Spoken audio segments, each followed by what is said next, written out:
Et puis la Covid-19 et son impact sur les projets des étudiants voulant partir à l'étranger, en particulier dans les pays anglophones. Les restrictions de voyage ayant compromis les tests et les demandes de visa.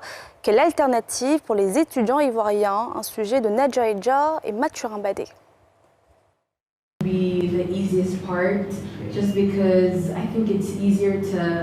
Cours d'anglais ce matin dans ce centre de langue. Ces 3 étudiants se préparent pour une inscription dans des universités aux États-Unis ou au Royaume-Uni. Je me suis inscrit pour des études à l'étranger. Le test s'appelle le IELTS. C'est un test qui consiste à...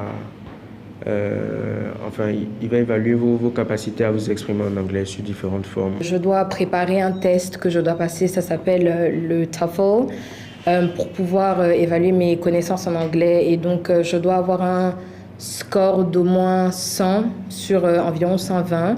Une ambition à l'épreuve à cause de la pandémie de coronavirus. Ça impacte, ça l'a déjà impacté même, parce que vu qu'actuellement toutes les frontières sont fermées, tous les déplacements sont impossibles.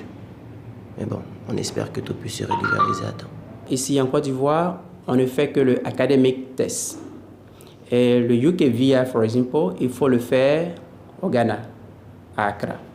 Alors avec la fermeture des frontières, on ne peut pas voyager. Pour les patrons de ces cabinets de formation également, cette situation inédite est difficile à gérer. Vous avez par exemple les universités qui sont fermées. Et la plupart d'entre elles exigent que les étudiants commencent des cours en ligne.